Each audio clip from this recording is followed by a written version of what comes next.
Bonjour à tous. Notre leçon aujourd'hui, c'est l'expression de la cause.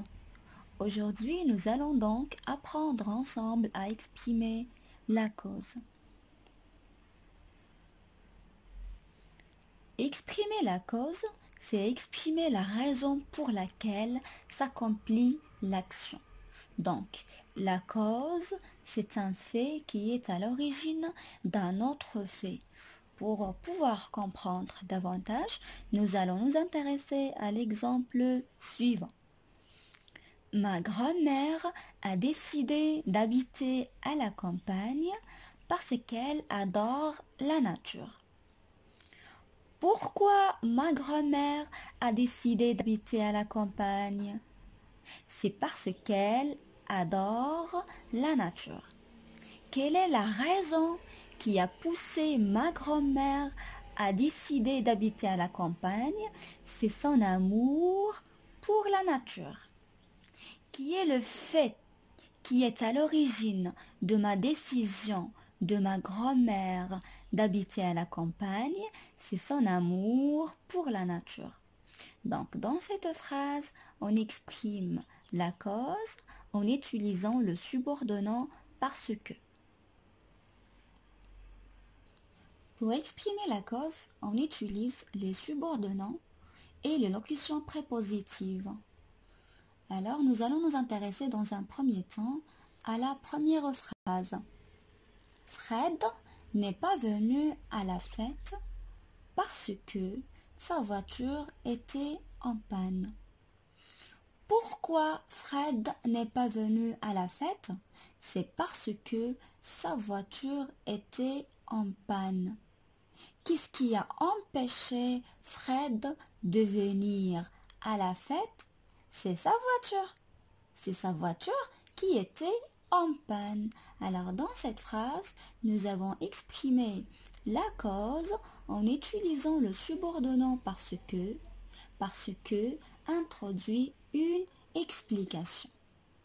Alors parce que est suivi d'un verbe à l'indicatif. Était, c'est le verbe être à l'imparfait de l'indicatif. Passons à la deuxième phrase.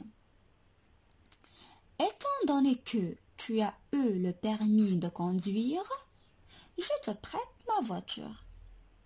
Alors, qu'est-ce qui m'a encouragé à te prêter ma voiture? Qu'est-ce qui va m'encourager à te prêter ma voiture? C'est ton obtention du permis de conduire. Donc, quelle est la cause derrière ma décision? C'est que tu as eu le permis de conduire. Dans cette phrase également, nous avons exprimé la cause en utilisant étant donné que. Comme vous avez pu constater, ici, à eu, c'est le verbe avoir, avoir le permis de conduire. Le verbe avoir est conjugué au passé composé de l'indicatif. Intéressons-nous à la troisième phrase. Je me tais puisque personne ne m'écoute. Ici, pour exprimer la cause, nous avons utilisé puisque. Et puisque est utilisé surtout pour formuler des démonstrations. Donc, il s'agit de prouver et de montrer quelque chose. Pourquoi j'ai décidé de me taire? C'est parce que personne ne m'écoute. Je me tais. Pourquoi? Puisque personne ne m'écoute. Puisque nécessite un verbe à l'indicatif. Ici, personne ne m'écoute. Alors, écouter, écoute, c'est le verbe écouter conjugué au présent de l'indicatif. On passe à la quatrième phrase. Du moment qu'il n'avait plus d'argent, il n'a pas pu manger. Pourquoi le monsieur n'a pas pu manger? C'est parce qu'il n'avait plus d'argent. Il n'avait plus d'argent. il ne pourra pas manger. Alors, quel est le fait qui est à l'origine du fait de rester sans manger? C'est de ne pas avoir de l'argent. Dans cette phrase, nous avons exprimé la cause en utilisant du moment que. Le verbe avait, c'est le verbe avoir à l'imparfait de l'indicatif.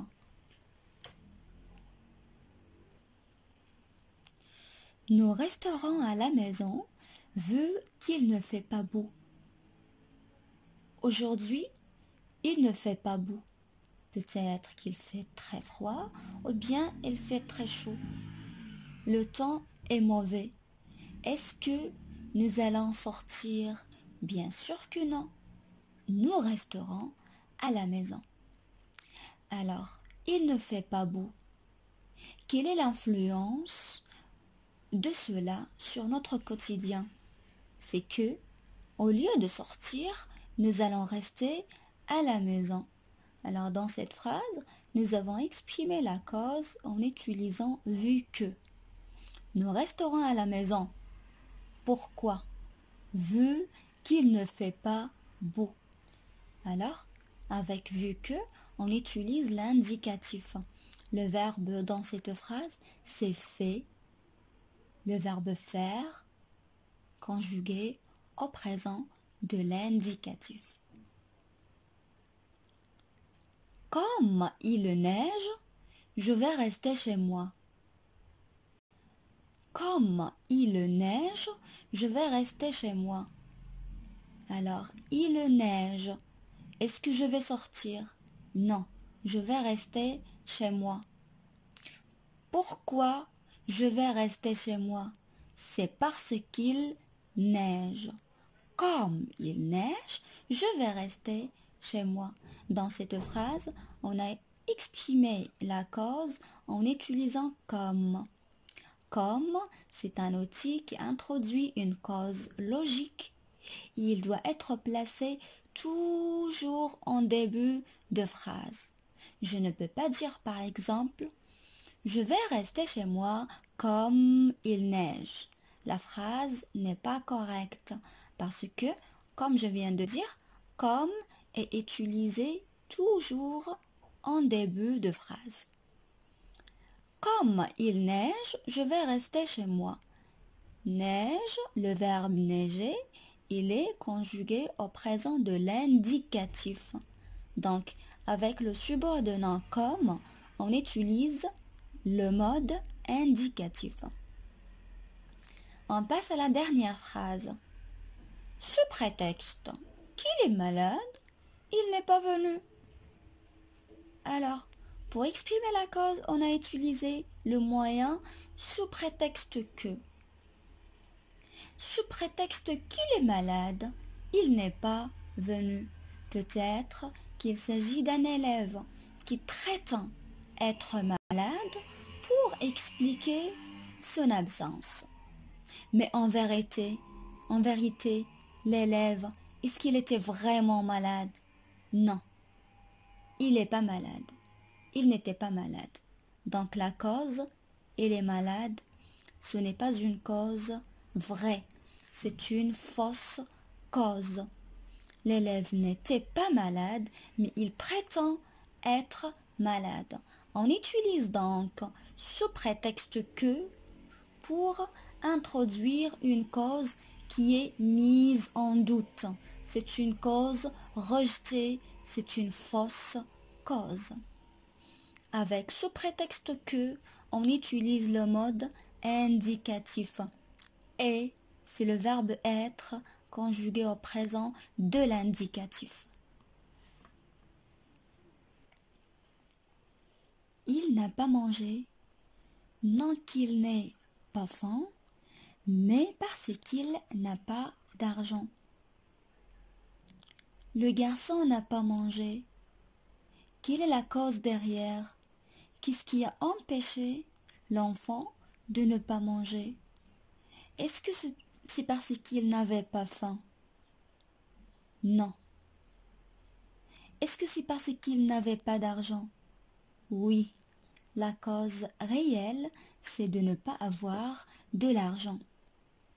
Donc, dans cette phrase, nous avons exprimé la cause en utilisant non que, mais parce que.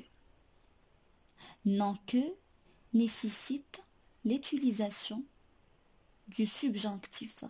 Ici, nous avons le verbe avoir, avoir faim. Le verbe avoir est conjugué au subjonctif présent. Pourquoi ici le verbe est au subjonctif? C'est parce que la cause n'est pas réelle. La cause est fausse. Alors, il n'a pas mangé?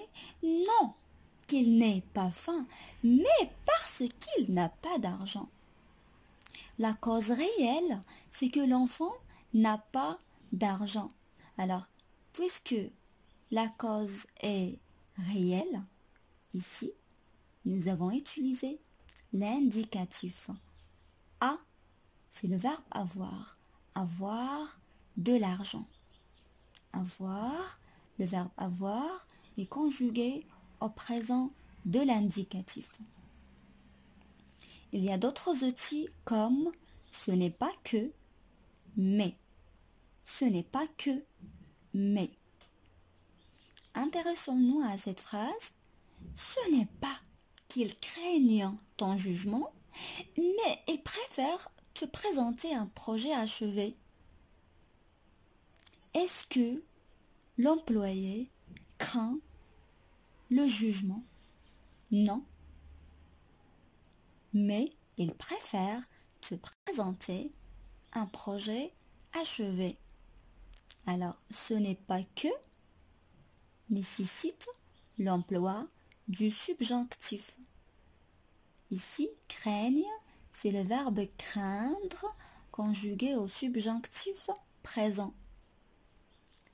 Cette phrase, ou bien cette cause, ce n'est pas qu'ils craignent ton jugement. Craindre le jugement, c'est une cause qui est fausse. La cause réelle, c'est que l'employé préfère présenter un projet achevé. Et puisque la cause est réelle, le mode que nous avons employé dans la phrase, c'est l'indicatif. Le verbe préférer est conjugué à l'indicatif. C'est le mode indicatif. Ici, c'est le présent de l'indicatif. La même chose est dans la phrase suivante. Il n'est pas venu. Ce n'est pas qu'il ne veuille pas te voir, mais parce qu'il a eu un accident. Est-ce que l'enfant ne veut pas te voir? Non, c'est faux. Cette cause, elle est fausse. Ici, nous avons employé le verbe vouloir. Il est conjugué au subjonctif présent. Quelle est la cause réelle? C'est que l'enfant a eu un accident. A eu, c'est le verbe avoir. Avoir un accident. Le verbe avoir est conjugué au passé composé de l'indicatif.